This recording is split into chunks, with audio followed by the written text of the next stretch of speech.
What the fact that you guys already have an identity, your identity. How does that help in overcoming and fighting adversity? Our guys have a very clear picture on who we are as a group, as a team, what we need to do when we take the court, what winning looks like for us, and what that needs to be offensively, defensively, and then the togetherness they have. So those are things that we don't take for granted. We want to make sure that we work every single day to continue to develop all those aspects, but it's a good spot to be in because our guys should be confident in the work they've done, confident in their togetherness, and now we just have to go out and play. The offensive struggles lately, are they a function of who you play? Because most of those teams are top 20 defenses, but wear and tear of an 18-game Big 12 season, or what's been going on lately, I guess? Yeah, I'd say there's a lot of factors. I think as the season wears on and it's just game after game after game, you don't have the same opportunity to get to practice.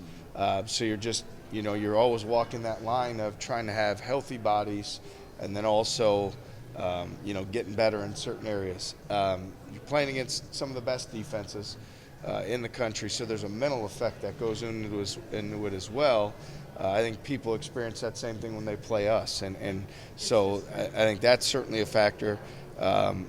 Being fresh is part of it too. Having your legs feel 100% and getting back to that. And, we've had a few more days off and opportunity there. So, and then I think just clearly defining offensively what it looks like when we're at our best. So I know that anybody can just look at some numbers and say, well, Ken Palm said a month ago your offense was this and now your offense is that. Like, I get it. At the same time, in league play, when you're playing other really good defenses, the true objective is to find a way to win.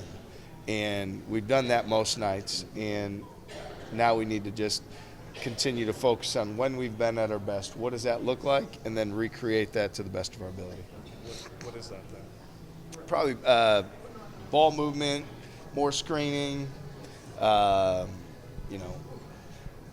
everybody having ownership in the offense, being better on the offensive boards. I think that's something we haven't been as good lately.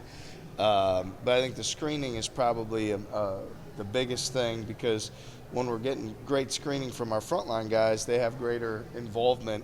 We're able to find them on pocket passes, rolls. They're better offensive rebounding position, and it doesn't put quite as much pressure on guys like Taman and Keyshawn to make as many plays. So better ball movement, certainly a byproduct of that as well. And so those are some of the dynamics that we feel like continuing to lean into that are going to be important.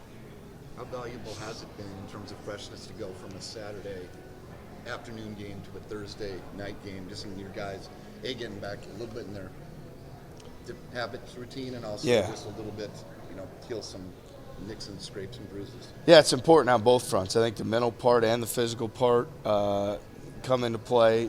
I've felt like since our game with Houston, when we were at Houston, that game took a lot out of us. It was a high level game and very taxing, and just felt like since then we've been trying to find that the happy medium of the right amount of rest, the right amount of practice, and how do we go about doing that collectively and individually. So this has given us the opportunity, when you don't have a game coming at you as fast, to get 2 days in a row of rest where your guys are allowed their body to recover, and then there's the mental freshness that comes from that as well. How do you handle scouts for the Big 12 tournament? Future opponents, or you just kind of rely on what you did previously in the season?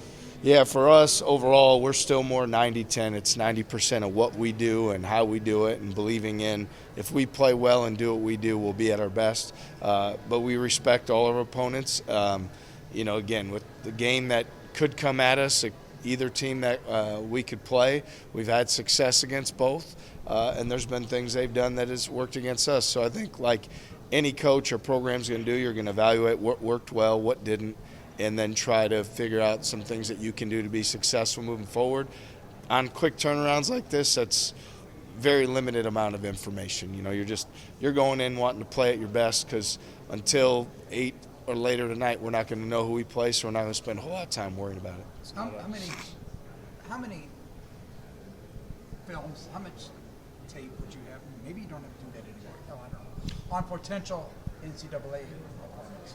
Maybe that's old. Yeah, no, I mean, like, you're saying on Sunday night once Yeah. we find it. Yeah, I Do mean, you have a stockpile of all that stuff? Randy doesn't have synergy. oh. Yeah, exactly. That's what I'm saying. I Yeah, go no, back we to have the old we have days. these things called beta, Yeah, okay. and then VHS tapes. I got you. And I have a double deck thing. I got you. Okay. No, but No, I got you. That was dumb. I forgot. I didn't think. no. There's And I knew that. yeah, no. We'll have all Yeah. whenever we get the announcement, probably shortly after Yeah. we'll have as much film as we need on whoever we play. apologize for that. No, you're good. It's not a perfect analogy because you could obviously play both K-State and Texas, but is it a good rep for the guys to get a scouting report on a quick turnaround for the NCAA tournament?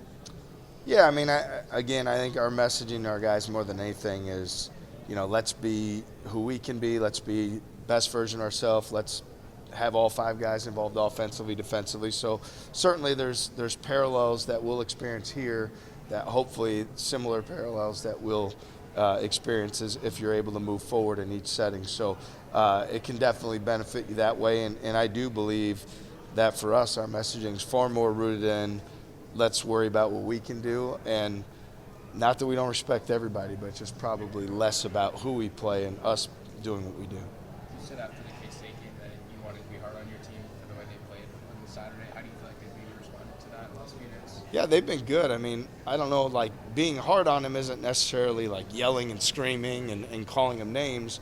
It's more just understanding that this is what we do to play well. So let's just do that. And let's keep focused on doing that. I felt like on Saturday we're up 18-10 and we just lost some focus. We took some fast shots. We weren't doing a good enough job sharing the ball. We put our defense in some tough spots. So to me, more than anything, it's demanding that we be the team that we were for the better part of those 31 games, which, really proud of. And our guys need to continue to lean into that and be that group. How's the variant?